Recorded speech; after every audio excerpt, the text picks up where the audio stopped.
लोकसभा चुनाव के अंतिम चरण में मतदान 1 जून को किया जाना है। इसको लेकर वाराणसी में भी मतदान किया जाएगा। वहीं इंडिया गठबंधन एवं एनडीए गठबंधन के शीर्ष नेतृत्व वाराणसी में चुनाव प्रचार की कमान संभाली हुई है। इसी के तहत वाराणसी के लहुराबिर स्थित इंडिया गठबंधन के प्रत्याशी अजय राय के केंद्रीय चुनाव कार्यालय पर कांग्रेस नेता सुप्रिया श्रीनेत्र ने मीडिया से बात करते हुए पीएम मोदी पर जमकर जुबानी हमला किया। इस दौरान वह प्रधानमंत्री नरेंद्र मोदी को झूठ बोलने की बीमारी है, वो बिना पलक झपकाए झूठ बोलते हैं। वो खुद को ईश्वर, अपने आप को अविनाशी बता रहे हैं। इस धरती पर सभी नश्वर हैं।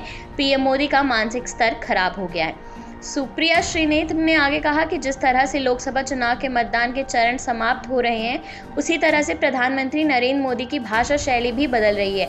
हिंदू मुस्लिम मंगलसूत्र अडानी अंबानी के बाद अब मुजरा तक आ गए हैं। उन्होंने कहा कि 4 जून को इंडिया गठबंधन की सरकार बनेगी। वो सरकार बनेगी जो युवाओं, महिलाओं, किसानों, श्रमिकों एवं हंसियों पर लोगों की आवाज़ सुनी जाएगी। बाबा काशी विश्वनाथ की धरती पर जो न्याय करेंगे, जो समझ में आ रहा है कि देश में इंडिया गठबंधन की सरकार बनेगी।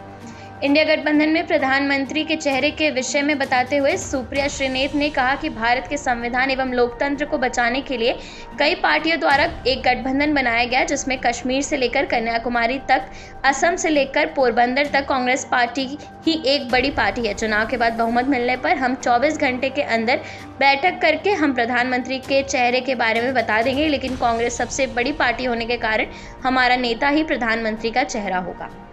हमें पूरी उम्मीद है कि 4 जून को इंडिया गठबंधन की सरकार बनेगी। वो सरकार बनेगी जिसमें युवाओं की, महिलाओं की, किसानों की, श्रमिकों की, हाशिए पर रहे लोगों की बात सुनी जाएगी। एक आदमी की मन की बात से ये देश अब नहीं चलेगा।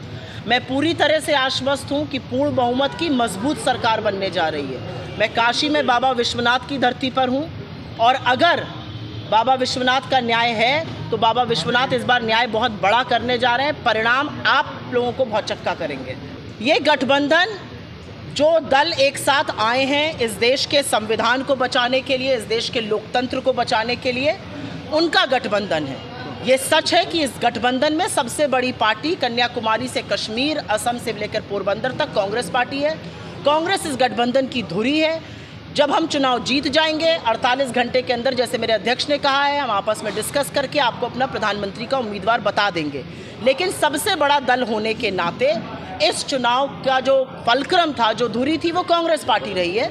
तो मैं बिल्कुल चाहती हूँ कि मेरे नेता प्रधानमंत्री बने, इसमें तो कोई गुरेज नहीं है। ये 48 पन्ने का मैनिफेस्टो है, 15,329 शब्द हैं। और बंधु, अगर आपको इसमें मुस्लिम शब्द मिल जाए तो या तो आप पत्रकारिता छोड़ दीजिएगा, मैं या राजनीति छोड़ दूंगी। 0 शब्द है। नरेंद्र मोदी जी जो आपके सांसद हैं दुर्भाग्य से और अब नहीं रहेंगे, उनके अंदर झूठ बोलने की बड़ी गंदी बीमारी है और वो बिना पलक झपकाए झूठ बोलते हैं। उन्होंने मुस्लिम लीग, मटन मछली पर झूठ बोला, उन्होंने मंगलसूत्र भैंस पर झूठ बोला, अडानी अंबानी के टेम्पो दिखने लगे, अपने आप को ईश्वर बता डाला। भाई, इस धरती पर हर प्राणी नश्वर है, वो अपने आप को अविनाशी बता रहे हैं, वो ईश्वर का दूत बता रहे हैं। तो मुझे ऐसा लगता है कि प्रधानमंत्री का आगामी हार को देखकर मानसिक संतुलन पूरी तरह से बिगड़ चुका है और उसी का परिणाम है कि वो ऐसी उलझुल बातें कर रहे हैं।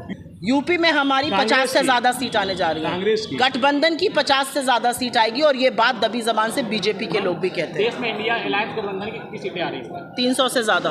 2004 से 2009 सपा और हम साथ थे। 2009 से 2014 हम साथ थे। नेताजी वहाँ पर मंत्री थे भारत सरकार में। तो ये सवाल बेमानी है और ये सवाल बीजेपी की ओर से आता है। उस बीजेपी की ओर से आता है जो पीडीपी के साथ जब सरकार बनाती है तो पीडीपी बड़ी अच्छी पार्टी है, उसके बाद वो किसी गैंग में शामिल हो जाती है। उस बीजेपी की ओर से आता है जो दिन रात कश्मीर की बात करते हैं। जब कश्मीर में चुनाव लड़ने का मौका आता है तो श्रीनगर से नादारद, अनंतनाग, रजौरी से नादारद, बारामूला से नादारद, क्यों नहीं चुनाव लड़ रहे हैं आप? असलियत ये है कि गठबंधन की ताकत को देखकर, लोगों की ऊर्जा, लोगों का उत्साह गठबंधन को देखकर दांतों तले उंगली दबानी पड़ रही है बीजेपी को। उनको समझ में नहीं आ रहा है कि कितना बड़ा उनके साथ यहाँ पर कांड होने जा रहा है। यूपी में कितना बड़ा परिवर्तन जनता करने जा रही है।